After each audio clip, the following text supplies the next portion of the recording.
محترم حضرات، معزز سامعین کرام اور قابل احترام اساتذہ کرام، السلام علیکم ورحمۃ اللہ وبرکاتہ۔ آج کی میری اس تقریر کا موضوع ہے موبائل۔ اگر موبائل نہ ہوتا تو کیا ہوتا؟ موبائل فون ایک ایسا آلہ جو 7 سمندر دور بیٹھے اپنے عزیز و اقارب کے دل کی آواز انہی کے دلوں میں اتارتا ہے۔ کتنے ٹوٹے دلوں کو ملایا، کتنے رشتوں کو جوڑا، لیکن اسی آلے نے کتنے خاندانوں کے چراغوں کو گر کر دیا۔ سامعین کرام، اسی آلے نے کتنے رابطوں کو ختم کر دیا۔ ایک ہی کمرے میں بیٹھے ماں، بہن، بھائی، بیٹی ایک دوسرے سے بات نہیں کرتے۔ اسی نے انسان کو ایک کمرے میں بند ہونے پر مجبور کر دیا ہے۔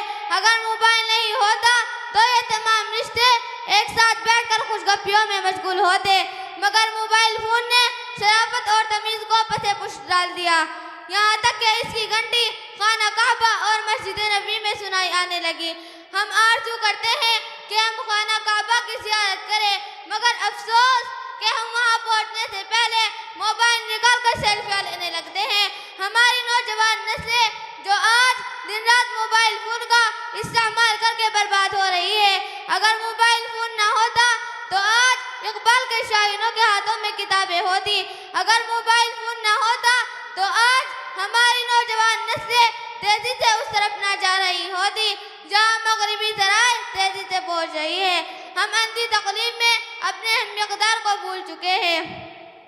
موبائل ہی تو وہ بلا ہے جس کی وجہ سے ہر چھوٹا اپنے بڑوں کو نظر انداز کر رہا ہے، اور ہاں یہی وہ بلا ہے جس نے بزرگوں کو اپنے نونہالوں کی دینی و سماجی تربیت سے بے پرواہ کر دیا ہے۔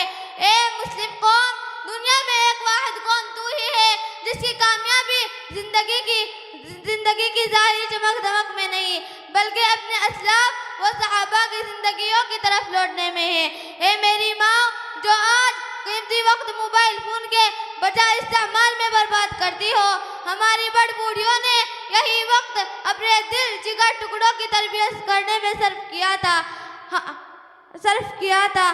آخر ہم کم سمجھیں گے کہ جتنی فکر ہم کو اپنے دین کی بچانے کی نہیں، اس سے کئی زیادہ ہم کو غیروں کو مٹانے کی ہے۔